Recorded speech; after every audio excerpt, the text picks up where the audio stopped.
Anong mensahe ang kailangang marinig ng mga Aquarius sa period na to? Pwedeng nangyayari na itong magiging reading natin or mangyayari pa lang. Kung hindi man para sa inyo itong magiging reading natin, edi baka para sa someone na malapit sa inyo o sa someone na kakilala nyo mismo.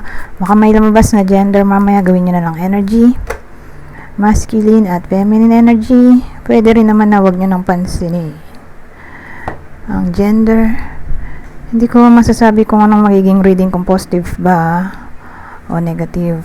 Depende sa kung anong mapipick up kong energy. Walang masama kung papanoorin ang Sun, Moon at Rising sign, kasi baka alin man sa mga yan ay mag-resonate na sa sitwasyon nyo.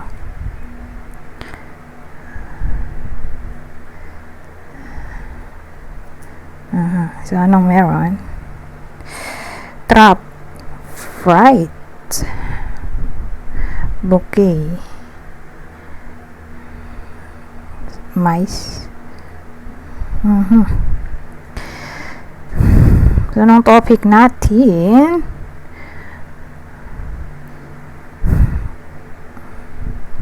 Naisip ko kung anong reading ba to. Career o relationship, more like relationship. Pero wait lang.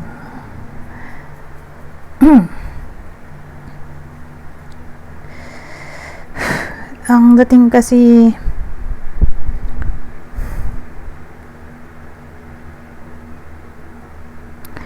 may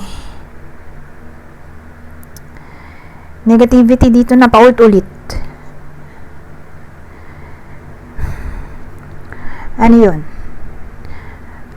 Something to do with stability, certainty. Naayos naman siya eh. Kaya lang umuulit siya ng umuulit. Tawag dito, may mga ganun kasing senaryo eh, para siyang lesson, karmic lesson. Kung mapapansin nyo, nangyari na to before. Halimbawa, may cheating before sa ibang jowa nyo, tapos pangalawang jowa, magkaibang tao na yun. Bakit laging umuulit yung ganong sitwasyon? May cheating na naman. Yun yung point ko. Kumbaga, yun yung lesson na kailangang matutunan. May may kailangan kayong matutunan tungkol dun sa ganong klaseng topic. Siyempre kayo lang din makaka-discover nun kung ano yun, anong reason bakit nangyayari sa inyo yun. May kailangan kayong i-stop. Ganon. May discard kasi dito eh. May something na kailangan i-stop. Ganon. Like negative patterns. Para di na umulit yung ganong sitwasyon. Let's say, masyadong possessive. Masyadong selosa. Controlling. So ngayon, nasasakal siguro yung partner. Kaya hanap na iba. So again, case to case basis. Kasi iba-ibang tao eh. Pero ganun dating dito. May negative pattern na nasusolve naman, pero laging umuulit.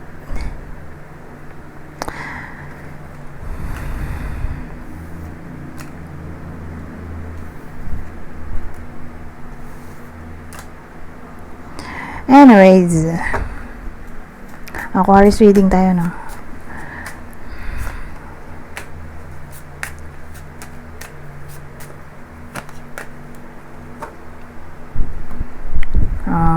Dapat kasi ganito eh. Mas sanay ako sa ganito. ganitong position, kaya lang nasa ibang table ako. Malit yung space. Paano ba sitwasyon nito? Ganito, no? Nakalimutan ko tuloy. Malit yung space kasi.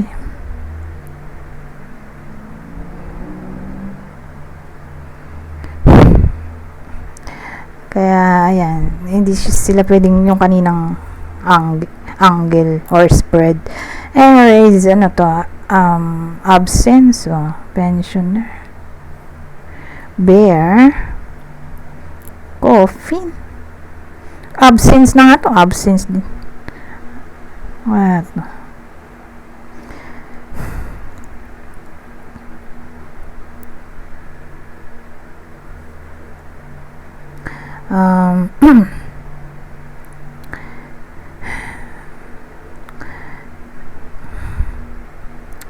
Ang dating kasi may loss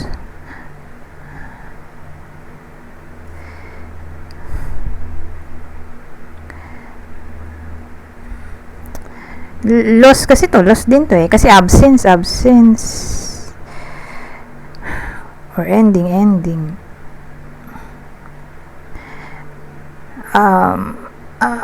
ang dating kasi sa akin, absence of feelings.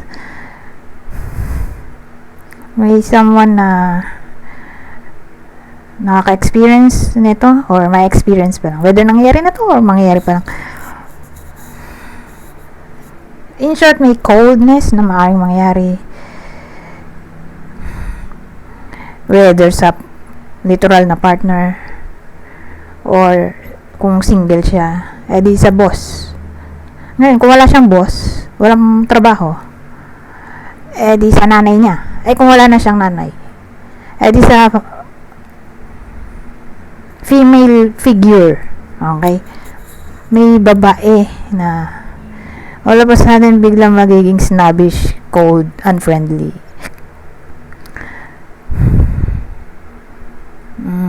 For some reason.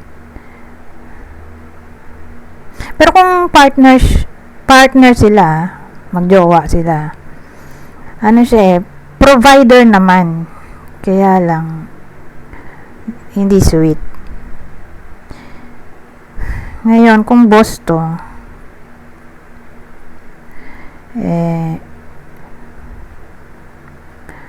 tawag dito,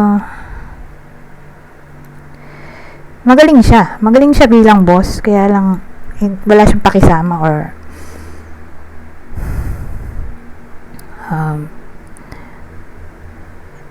wala siyang pakisama sa mga katrabaho niya. Strict ba? Ayun, strict siya. Ngayon, kung wala pa rin nga, walang jowa, walang partner, walang work, nanay nga, kung walang nanay, namayapa na, female figure, regardless kung sino to, sibling, friend, kapitbahay, basta babae.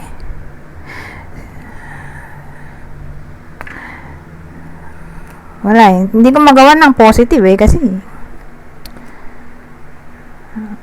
pangit kasi itong dalawang to kasi neutral naman to, ay dinahawa na rin sila nitong negativity, kaya wala akong maisip na positive. Tingnan natin dito sa susunod. Marami pa naman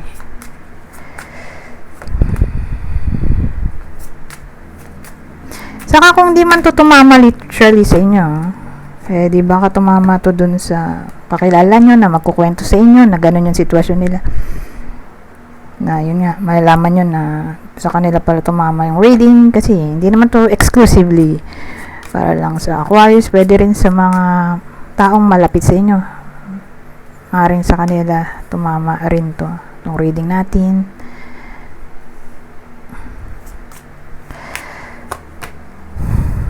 Buti na lang dito tong incense burner. Wala naman talaga nito self-made card lang to. Pero good thing na nandyan nga siya. Kasi incense burner, ano ba ginagawa niya? Nire-remove niya yung mga negative energies. Kasi ano ba yung negative energies na tinutukoy ko? Ito. Loss of money.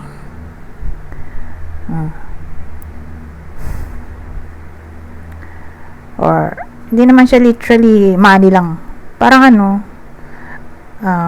may nawalang something sa kanya. Regardless kung ano man yan. Basta loss. Parang, ito lang din. Absence. Saka yung coffin kanina. Oh. Magkarugtong ba sila lahat?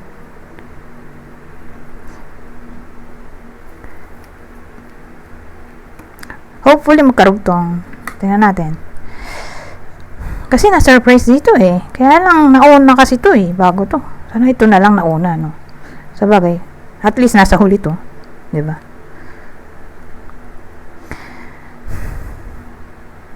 Na-surprise dito. So more like may good news na dumating or darating pa lang. Ngayon, nawala rin. Parang ano, mabilis lang nawala yung good news. Loss of money, sabi ko nga sa inyo, di lang literally money yung nawala. Something na important or valuable. So, insert, kung ano man yung dumating dito, nawala din agad. O let's say money nga. Alam niyo yan, yung nagkapera tapos hindi nagtagal sa palad kasi nagastos rin. So, ganun. Kumbaga, yung good news nawala rin agad. So, who knows, baka money nga yun. Ngayon, may book tayo dito. May book tayo.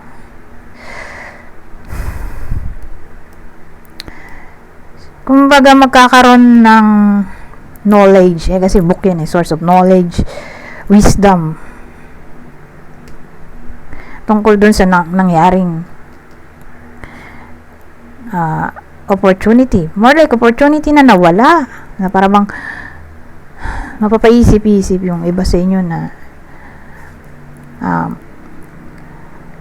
tawag dito, tungkol dun sa nangyari na wag sayangin yung opportunity. Basta ganun. Kumbaga, may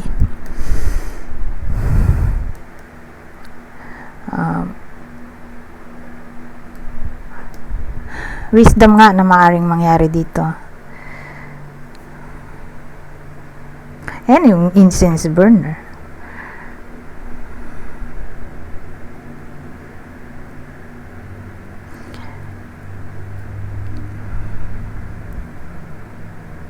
Di ba pang taboy siya nung negativity.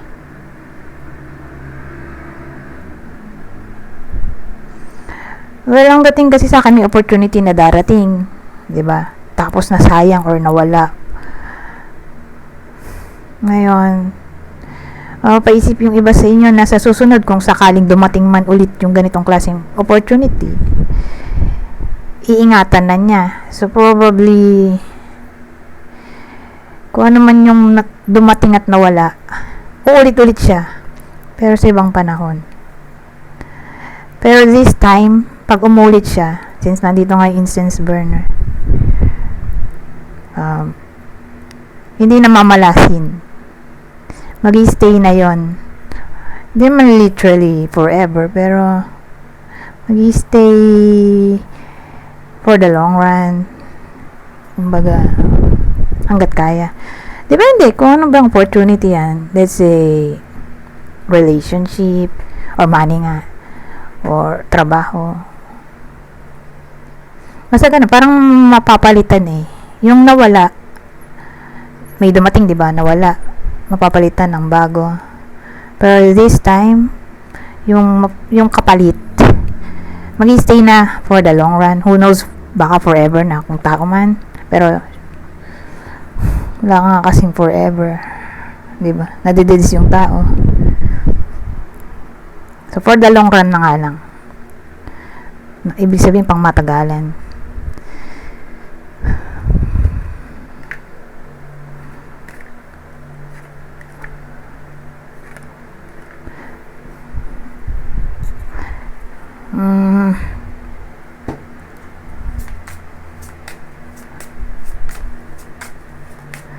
Then so who knows, pwede rin naman yung kanina love interest, tapos nag-lead sa no contact. So kung ganun yung sitwasyon, maaari pang magbalik yung connection.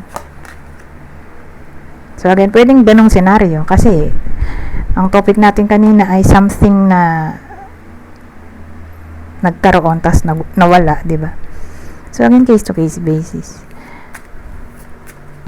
Ngayon, pati tayo nawawalan ng negative card. Ito negative to delay. Ito pa inconstancy. Ano ba yan? Pero at least kanina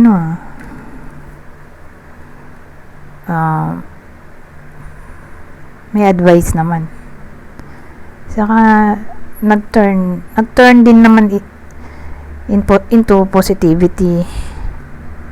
Yung may incense burner. Yung kanina naman more like lesson na kailangang matutunan, may kailangang i-stop para di na ulit. Eto naman, dito lang medyo negative kahit anong gawin ko. Walang positive na lumabas. Yung may someone na old, di ba? Or unfriendly. Eto okay, medyo okay din naman to. Kasi kung ano man yung nawala, mapapalitan din, di ba? Hindi naman siya literally or purong negative reading. Anyways, eto tingnan natin. Ano magagawa ko dito? Reading, Jessica. Oh, nako.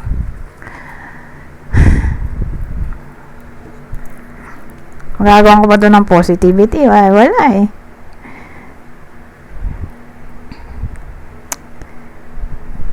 Ito, last card pa to. Ito, negative. Ano ba to? Neutral, negative. Ano tayo niyan?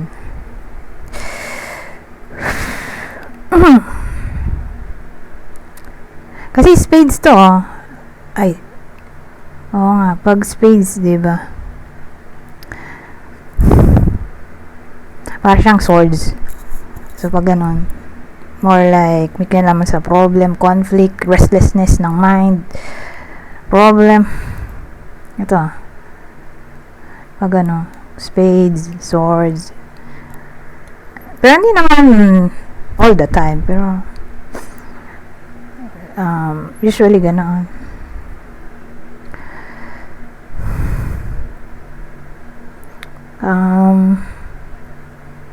Ito naman, Queen of Diamonds. Ito, Jack of Clubs. Anyways, meron tayong inconstancy, excuse me, delay, crossroads, whip.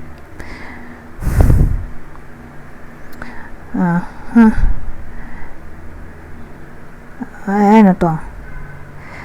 So again, more like may problema tayo. Mukhang may hirapang i-overcome to sa period na to. Hindi naman necessarily forever, pero sa period lang na to para siyang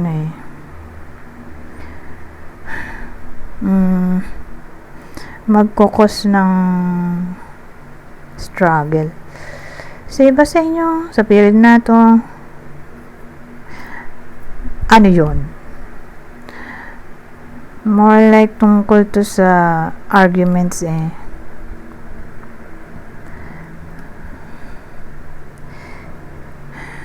Hindi ko nga lang masabi kung kanino, pero parang magiging quarrelsome yung iba sa inyo, whether ginusto nyo or yung ibang tao yung parang gustong-gustong bulihin yung iba sa inyo or apihin or awayin. Yan dating kasi may whip dito na para bang eto, may crossroads na-stuck kayo dito sa gitna na para bang kahit saan kayo pumunta dyan sa direction na yan, laging may problema. Parang chess, napunta kayo sa stalemate. Ito yung king, nandito yung king. Nandito may kalaban doon, may kalaban din dito, may kalaban. Parang wala na kayo mapuntahan kundi ayun. Doon lang sa gitna. So na-stuck kayo sa sitwasyon, parang ganito yung dating. Na parang hindi nyo alam kung paano i-overcome ang ganitong klaseng problem. So again, yung problem ay iikot kasi parang pares lang to conflict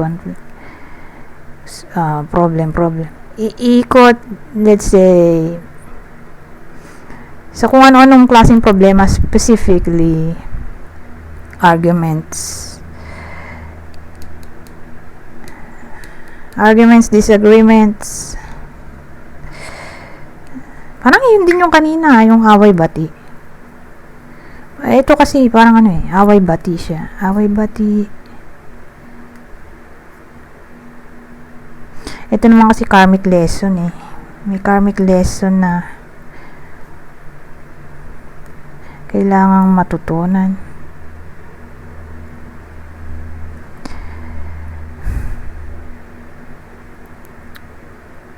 Inire-relate ko ito dito kung pares ba sila. Magkarugtong ba?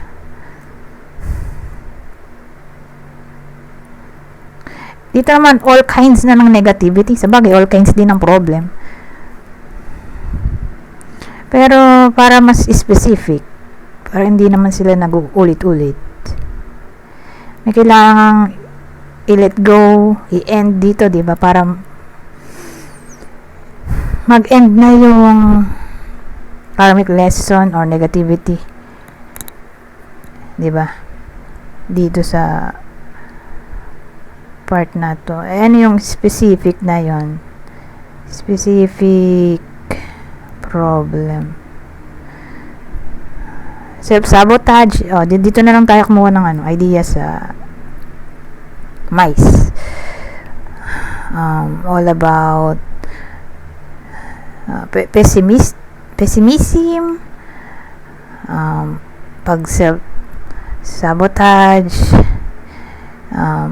nanlilead sa sarili, lack of confidence, prone sa depression, anxiety, worriness. Siya yung parang gumagawa ng sarili niyang problema.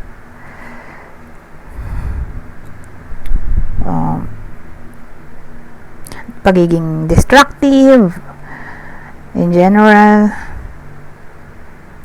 Yung negative pattern na kailangang i-end para mag-end na yung cycle ng negative patterns. Okay.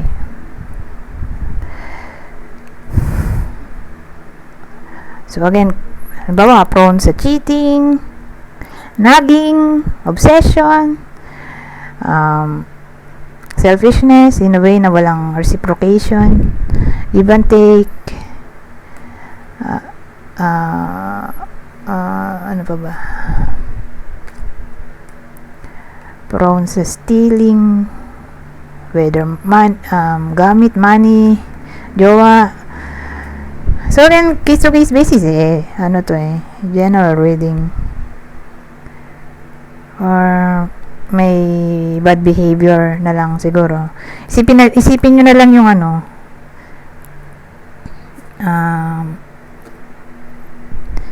devil card. Yun na lang. Yun yung kailangan i-end. Yung meaning nun. Oy, 25 minutes na. Pero dito sa case na to,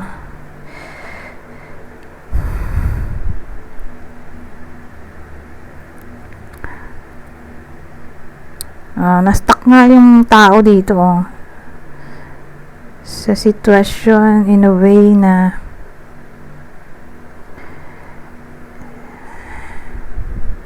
marami siyang problema kasi dito sa whip Ito pa to. Saka to. Problem card na kasi itong dalawang to. Ay, tatlo pala. Dami siyang problema dito. Kaya nga na-crossroad na siya. Dami niyang problema. Na-stuck na siya sa sitwasyon.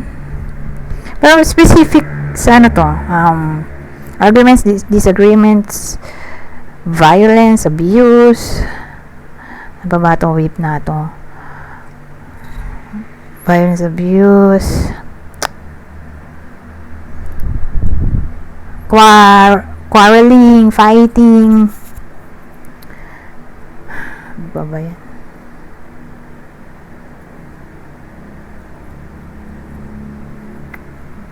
Debate. Yun na lang Wala nang maisip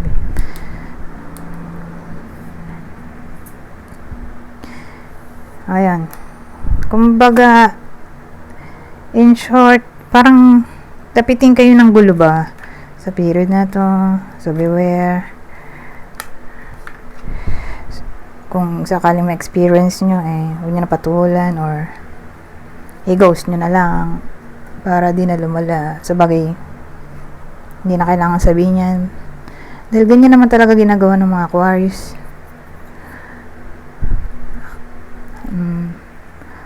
Tawag dito na tayo sa collective reading. Kaya lang 27 minutes na to. Di nakakayanin ng oras natin. Nainganyo ako doon sa general prediction natin. Wala na akong time dito sa collective. Pag nag-collective pa tayo, baka buutin ako ng isang oras nito. So, wag na lang. Mag-ano na lang tayo. General reading, sad to say, sa ibang panahon na lang. Yung collective reading, kasi tatagal ako ng sobrang haba na video. Wala nang manood nun.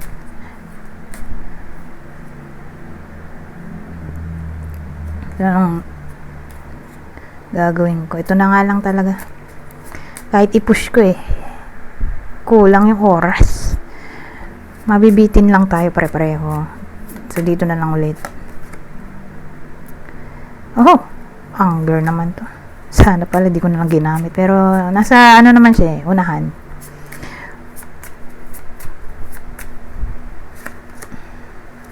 Tenderness. Teka, dito naman tayo.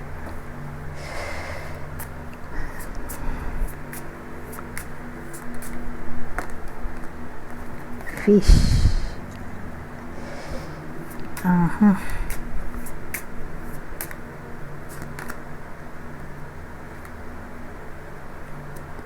Moon.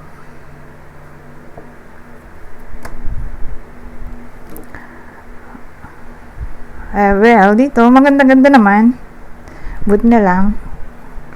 Ito lang naman nakita kong negative The rest okay naman. Saka, thankfully, nandun siya sa una. Kaysa nandito siya. Okay naman to. May nagalit, no? More like sa relasyon to.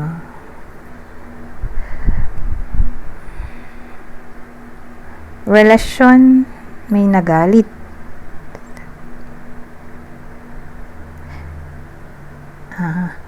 Ngayon, susuyuin naman siya eh. So, paano siya susuyuin? Susuhulan siya ng pera or bibigyan ng gamit, regalo, papakainin. Yan yung peace offering. Actually, hindi lang naman to specifically sa relasyon. Pwede rin to kahit sino, basta ang nagalit ay babae. Babae na naman. Babae din ba yung kanina? Anger, saan ba yun? Absence, loss, surprise. Wala. Ito pala yung babaeng naisip ko, anger. So, dito sa deck na to, hindi naman specifically babae yung nagalit. Na-partneran kasi siya nito eh. Babae ito eh. Ayun o. Queen of Hearts. Kasi, dito sa deck na to, may literal na babae na angry. Angry woman ang nakalagay. Pero sa case na to, although ganun ginagawa ko, binabase ko sa hitsura ng card kung sino yung nagalit. Pero this time, since may angry woman na deck, na card, hindi naman necessarily babae agad yung nagalit dito. Although babae siya. Pero sa case na to, since genderless yung word na anger, kasi hihiwalay nga natin yung angry woman. Dahil ibang deck, ibang card yun. Nagbase ako dito. Kasi nga, ayun, Queen of Hearts. So, yung nagalit or buwisit ay babae. So, susuyuin siya dito. Ay, kung relasyon, regardless kung sino yung nagalit. Basta, kung sino man yung may kasalanan, siya yung susuyo. Okay. Bibigyan niya ng peace offering. Yun yung suhol niya. So, bibigyan niya ng food, money, gifts. Ngayon, kung di nga relasyon, regardless kung sino to, basta babae yung nagalit.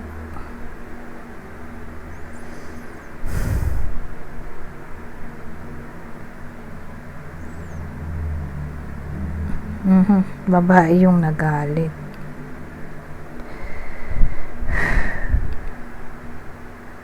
Anong kinagalit niya? Pera. Pero tingin ko ka-workmate to, baka may umutang sa kanya, di binayaran. Or baka may uutang sa inyo kung babae kayo. Or regardless kung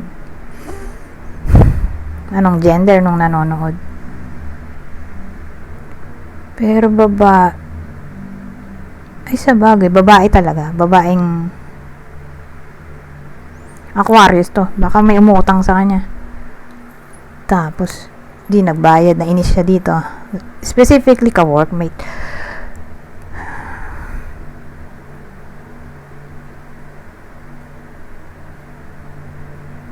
Or kung di man tumama sa inyo, wala namang umutang sa inyo eh. Di baka tumama to sa ka-workmate ng iba sa inyo, or ka-workmate ng anak nyo, or partner nyo, or anyone na malapit sa inyo. Basta mababalitaan nyo na lang na ayun nga, may ka-workmate na hindi nagbayad ng utang.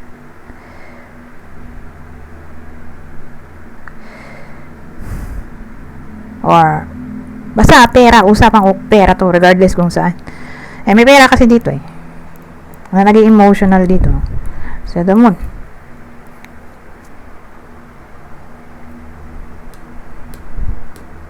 Yung pinagawa yan. Pag ganun, di ba utang lang naman maiisip mo. Kung pera ang pag-uusapan.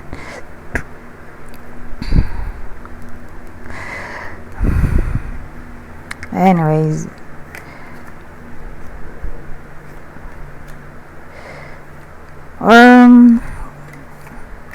hindi man pera yung pinag-awayan, lasenggo siguro yung partner, o lasengga yung babae, yung partner, depende, basta may partner na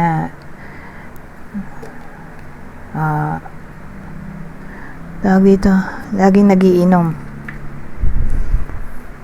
kaya bubungangaan siguro. Ngayon, dito tayo mag-cut. Bihira ko kasi gamitin to para may silbi-silbi naman to.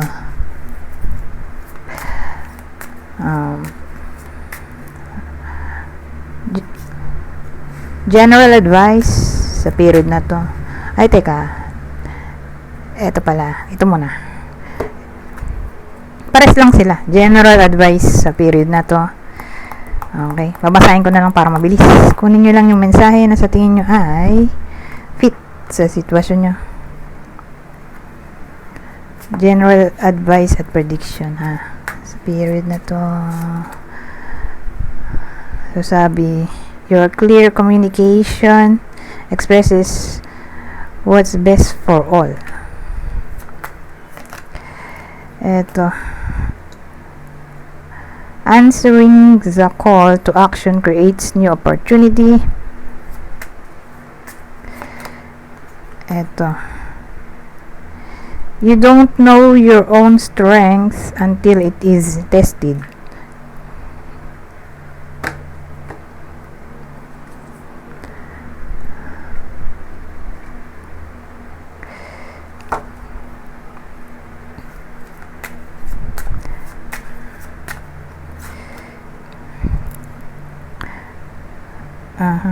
So, sabi naman dito, the entire change. Improve your diet and your life will also improve. Ayan, hulog na to.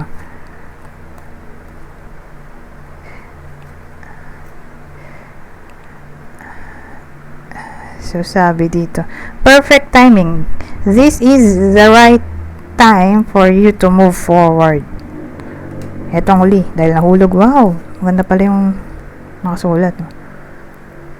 Sabi naman dito, love life.